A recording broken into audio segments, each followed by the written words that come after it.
When you think of Australia today, what comes to mind? Probably sunshine, gorgeous cities, and that famously laid-back lifestyle, right? It's a place people dream of moving to. But what's fascinating is that this modern paradise was born from a brutal, almost unbelievable experiment. So let's dig into how a continent-sized prison became a dream destination. I mean, just look at this contrast. It's staggering. On one side, you've got the grim reality of 1870. Australia is a penal colony, and life expectancy is a shocking 34 years. Then you jump to today, and it's a top 10 most livable country where people live to be 83. That is a nearly 50-year leap in just a few generations. So that's the big question, isn't it? How on earth did a place designed for punishment, a place of exile, transform into one of the most desirable places to live in the entire world? Well, the answer is this incredible story of exploration, desperation, gold, and massive reinvention. To really understand Australia's story, we have to rewind way, way back. Long before any European ships ever saw its coastline. We've got to start with the continent's first peoples and its truly ancient history.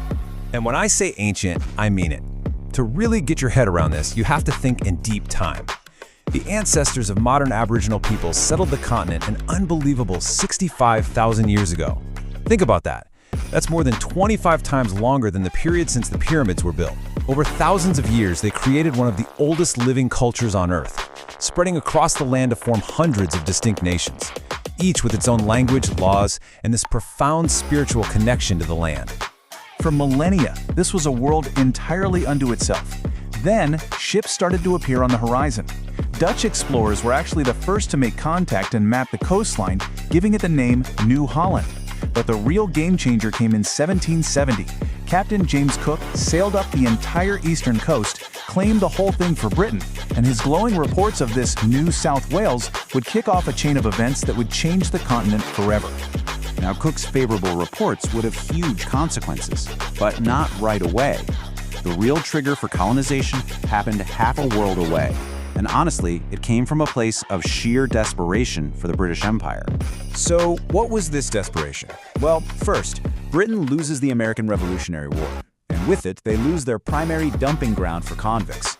Second, their prisons back home start overflowing. It's a crisis. They need a new solution, and they need it fast.